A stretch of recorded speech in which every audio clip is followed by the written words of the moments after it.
Bueno, y seguimos con diálogos en Latinoamérica. Ahora se nos incorpora Alex Flores desde Ecuador. Y bueno, Y bueno, Carolina, ¿estás por ahí, no?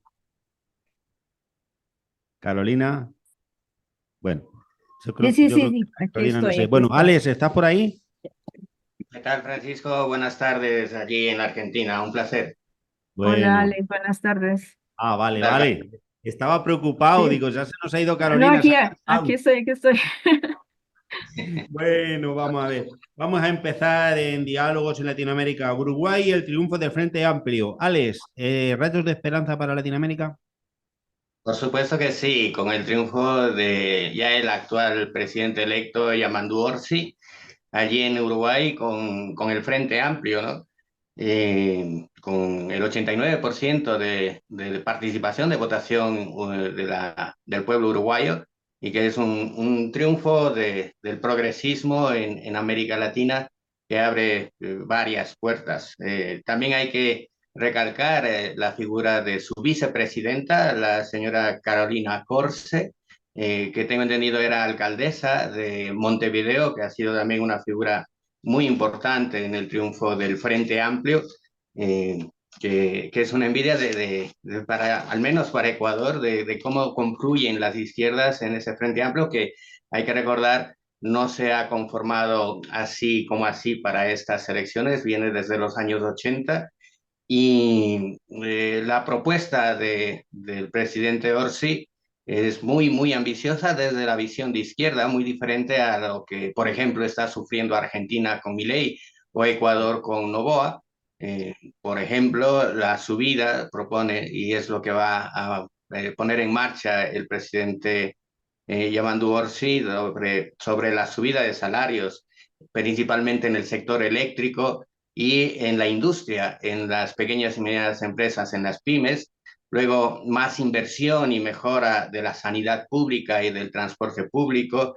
Bajar la edad de jubilación a quienes nos estén mirando en España y en Europa en general, donde se pretende más bien subir la edad de jubilación. Igual aquí en Ecuador con Daniel Noboa pretenden subir la edad de jubilación. Bueno, pues en Uruguay lo que se va a hacer es bajar esa edad de jubilación a los 60 años, aumentar el subsidio por maternidad, que tanto le hace falta el tema de natividad, de natalidad en Uruguay, aumentar, por ejemplo, las pensiones a las y los jubilados para equipararlos con el costo de vida y no solo eso, que quede en una mera subida, sino que eso se implemente para dos subidas anuales hasta el 2030, que estará el presidente Orsi, aumentar los subsidios a la educación primaria, aumentar también las becas para lo que es la educación secundaria y la educación superior, la universitaria. Entonces son varias las propuestas y las medidas que va a tomar de entrada el presidente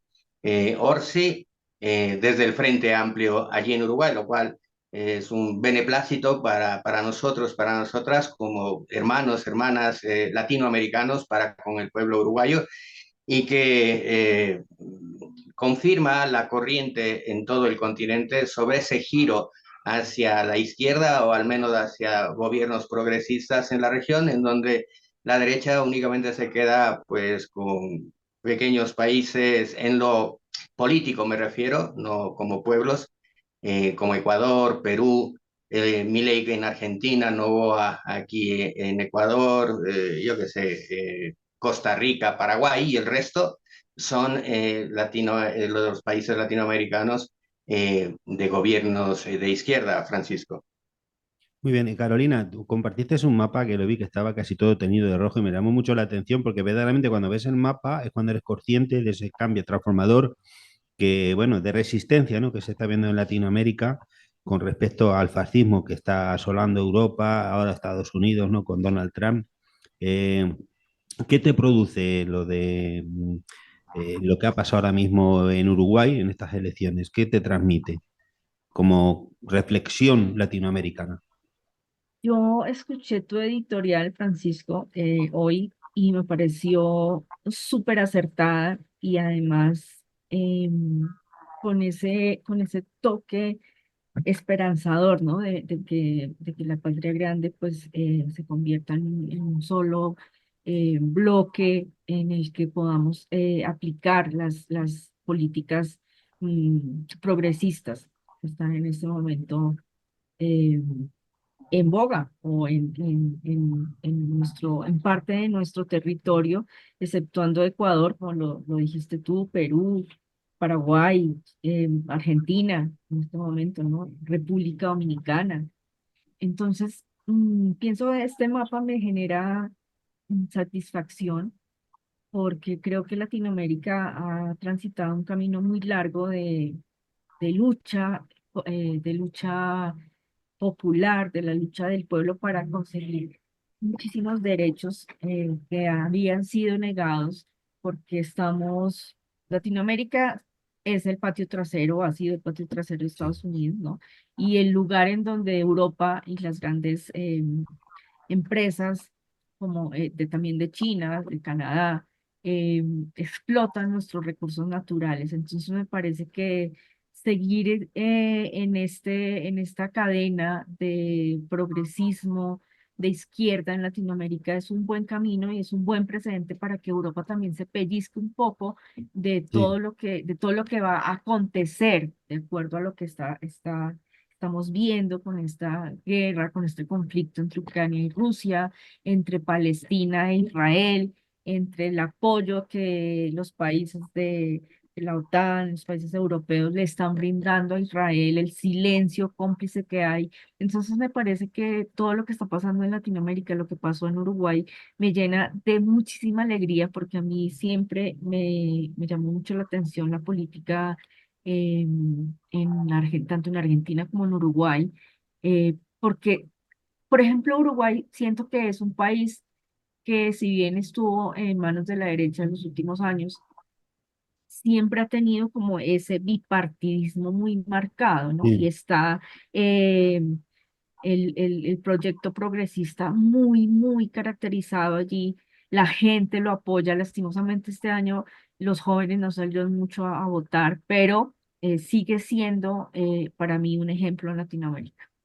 Muy bien. Hay algo también que lo estamos viendo ahora mismo aquí. Ayer se celebró aquí en Argentina la Unión Industrial Argentina, que es esa oligarquía criolla que prácticamente han controlado todo lo que ha sido la producción y la materia prima no transformadora, ¿no? No transformada que ha tenido Argentina a lo largo de todos estos años.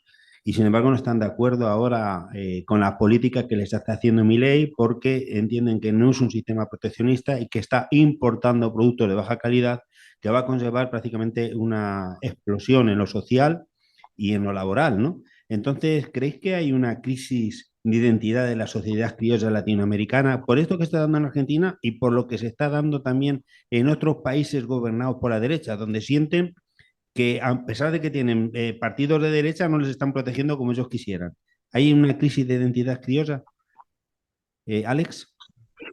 Sí, sí, Francisco, más que una crisis de identidad, me parece que es fruto de los errores propios de los gobiernos de izquierda que ojalá hayan aprendido la lección y que se han ido, pues en el caso de Argentina, por estos psicópatas como Milei y de pronto ven que la decisión ha sido tremendamente perjudicial para el pueblo argentino en este caso. Para el pueblo ecuatoriano aquí tres cuartos de lo mismo. El sector industrial que antes apoyaba a Novoa, evidentemente está ya claramente en contra por todos los perjuicios, en nuestro caso con cortes de energía tremendos. Seguimos aquí padeciendo esos cortes de energía de 6 horas, de 7 horas, y no se sabe, hay una incertidumbre tremenda, ¿no? En estas políticas neoliberales que privilegian a unos pocos, hace que las poblaciones, los pueblos empiecen a reaccionar. Es muy importante, en este caso, el triunfo en Uruguay. Como señalaba antes, el Frente Amplio es una coalición de partidos de izquierda que en su momento se unieron, se despojaron de esas etiquetas y de esos egoísmos, de esos personalismos y de esos intereses particulares, de esas pequeñas parcelas de poder, y se juntaron, ya digo, desde los años 80. No es algo reciente y eso hay que valorarlo, ¿no? Han conformado para estas elecciones, para esta ley electoral, alrededor de más de 500, cerca de 600 comités de base en territorio, que es muy importante eso, en virtud de, por ejemplo, en Ecuador, que nosotros tenemos elecciones presidenciales en febrero del 2025, Andrés Arauz, ex candidato a la presidencia y vicepresidencia y ahora secretario ejecutivo del Partido de la Revolución Ciudadana de Rafael Correa, impulsó un acercamiento entre todos los partidos de izquierda aquí en Ecuador para confluir en una especie, pues eso, de frente de izquierdas, pero lamentablemente los intereses particulares de cada partido se primaron y no se ha logrado consolidar eso. Bueno, entonces la elección de Uruguay en el sentido de la concientización política, que es lo que tú estás señalando, Francisco,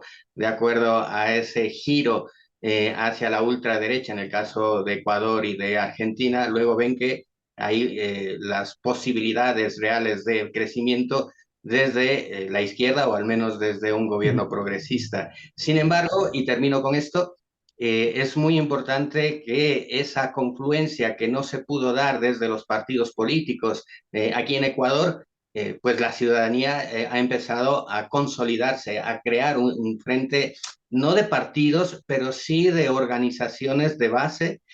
Por ejemplo, el día viernes, aquí en Ecuador, en el norte del país, en la provincia de Imbabura, en una ciudad que se llama Otavalo y que en España y en el resto de Latinoamérica les sonará a los indígenas otavaleños que suelen vender en los diferentes países pues sus ponchos otavaleños, etcétera, etcétera, esa artesanía propia de ese lugar de Ecuador. Bueno, pues han creado una plataforma ciudadana Imbabura en donde van a confluir las bases de la militancia de la Revolución Ciudadana, pero no solo las bases de la militancia, sino otras organizaciones que se van a unir en función no solo de la línea electoral, no solo en función de apoyar al binomio de Luisa González y Diego Borja, sino también en función de mantenerse activas para que el proyecto político, el ideal que mueve desde la izquierda a toda la militancia y en general a todas las organizaciones de izquierda no sea desviado, no sea traicionado bien por el gobierno electo, esperamos en 2025 que sea la RC5, sino que también esos mandos medios, esos ministros, subsecretarios de Estado, etcétera, no traicionen el modelo político y en esa concientización de la población, esta plataforma ciudadana Imbabura es muy importante dentro del de auge de la concientización, insisto,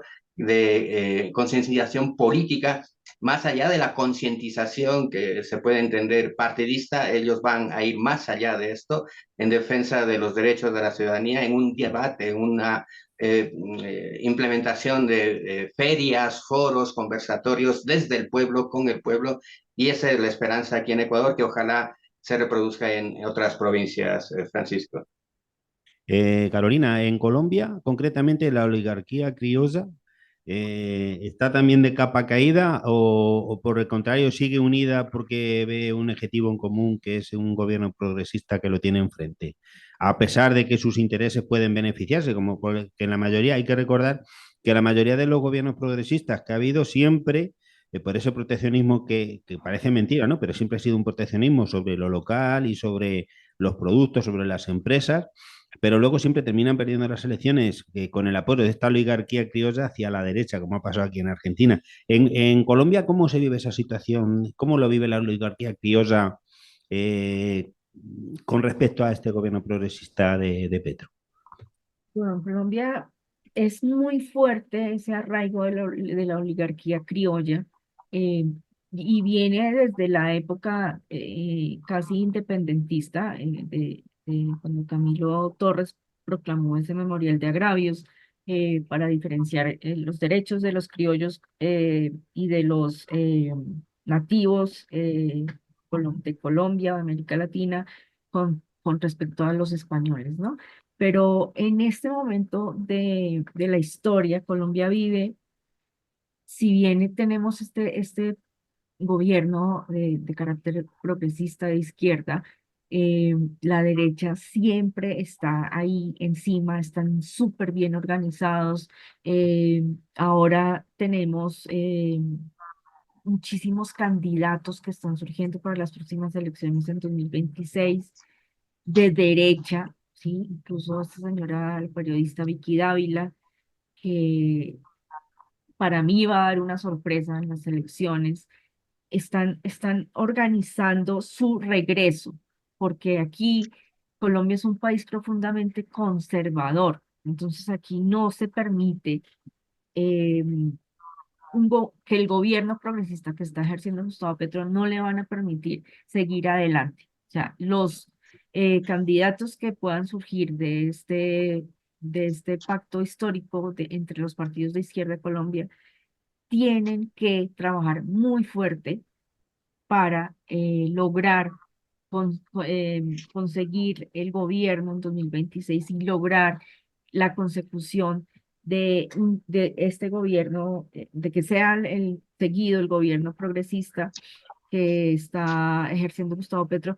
Sin embargo, la derecha está proponiendo un montón de cosas, se ha vuelto una derecha populista Claro, y se ha vuelto una derecha a favor de los pobres, a favor de las madres, a favor de los niños, a favor. Entonces, están como copiando muchísimas de las iniciativas de la izquierda eh, para poder ganar más electores. Sin embargo, el poderío que tiene o que tenía Álvaro Uribe ha disminuido, pero han surgido nuevos líderes de la derecha, nuevos líderes.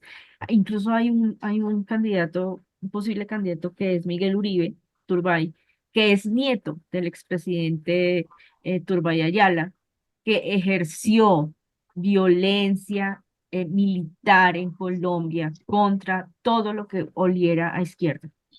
Y es posible que este muchacho, que es muy joven, venga con esa actitud también. Es supremamente militarista. claro. Hoy estaba escuchando a una compañera de Castilla-La Mancha que hablaba con una persona que era de Rumanía, que estaba trabajando en un bar y le pregunta, dice, ¿cómo están las elecciones en Rumanía? Esto fue el domingo, dice, no, no, dice, ha ganado, dice una persona, dice, nada, qué fenomenal, qué tal, qué cual, y le pregunta, dice, ¿pero de qué partido? Dice, no, no sé, dice, pero es más guapo. Eh, es curioso, me quiero referir que una trabajadora, o sea, me quiero referir que estaba pendiente de que había ganado alguien que era muy guapo, pero no sabía quién era y estaba hablando de alguien que es de la ultraderecha. ¿Qué es que puede pasar lo mismo ahora mismo en Ecuador? Que, como dice Carolina, que está como que la derecha está utilizando las plataformas de la izquierda para visibilizarse, aunque no sé qué plataforma va a buscar, pero está surgiendo algo nuevo también, una cosa similar a Milei en Ecuador, o la gente tiene un hartazgo sobre Noboa y sus políticas y el segundo gobierno también neoliberal, ¿no? Después de Lasso. ¿Cómo lo ves? Sí, es el populismo engañoso de la ultraderecha, ¿no? En el caso de Ecuador, Noboa incluso se presentó para las elecciones anteriores y que las ganó, presentándose como un individuo de centro izquierda. Entonces, Izquierda, claro. hay hay muchas de las propuestas de la izquierda, del progresismo que adopta esta gente en ese populismo, pero que evidentemente mienten descaradamente. Noboa ha mentido en todo lo que propuso en su plan de gobierno. Bueno, ni siquiera tenía plan de gobierno, es que no se esperaba ganar, ganó por carambola, por relancina, tal vez por eso que mencionaba Carolina desde Colombia, ¿no? Pero yo creo que ha sido tan nefasta la dirección de Daniel Noboa al frente de Ecuador que el pueblo ecuatoriano ya ha recapacitado. Tenía una aprobación cerca del 80% y ahora ha caído a menos del 40%. Aún tiene apoyo Daniel Noboa, pero claro, ahí viene toda la manipulación mediática, toda la manipulación de los grandes medios de desinformación masiva, no solo nacionales, sino también internacionales, en donde el verdadero kit de todo esto para vencer a eso, y lo pudimos comprobar, lo diré una y otra vez hasta que me muera, en España con el movimiento 15M,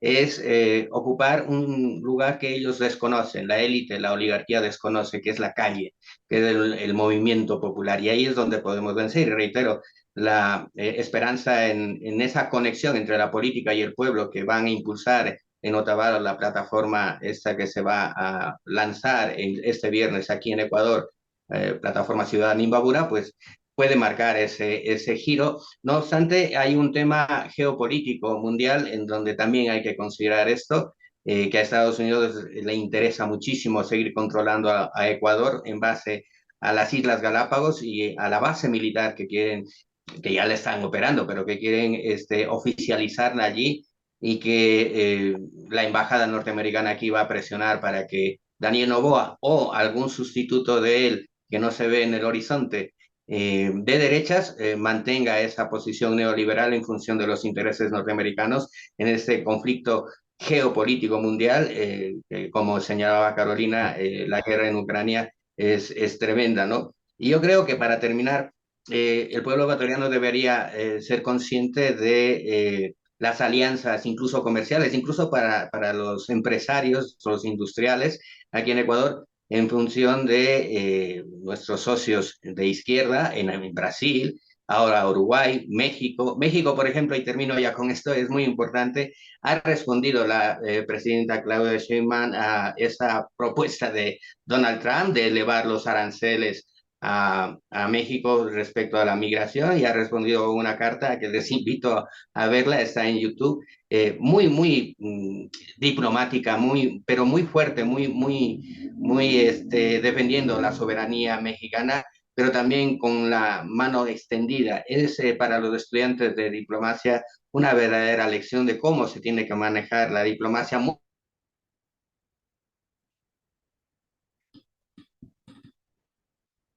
Hola, me parece que se ha cortado, Alex.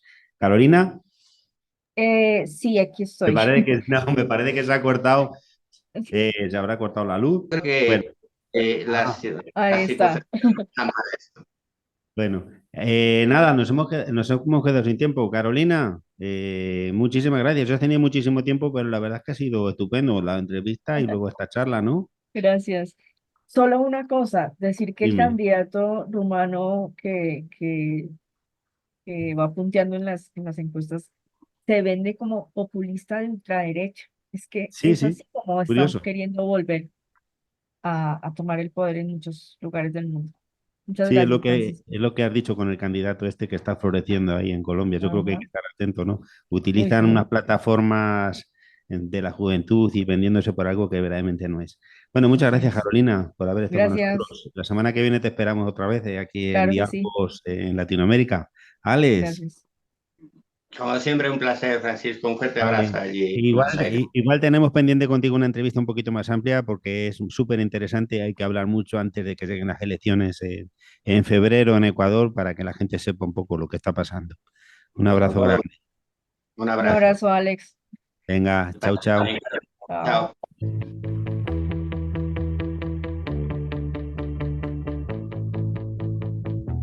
Siempre junto a ustedes, Radio del Pueblo, AM 830. Y la radio es nuestro instrumento para estar más cerca. Estás escuchando Radio del Pueblo, AM 830. Aunque yo no te lo diga.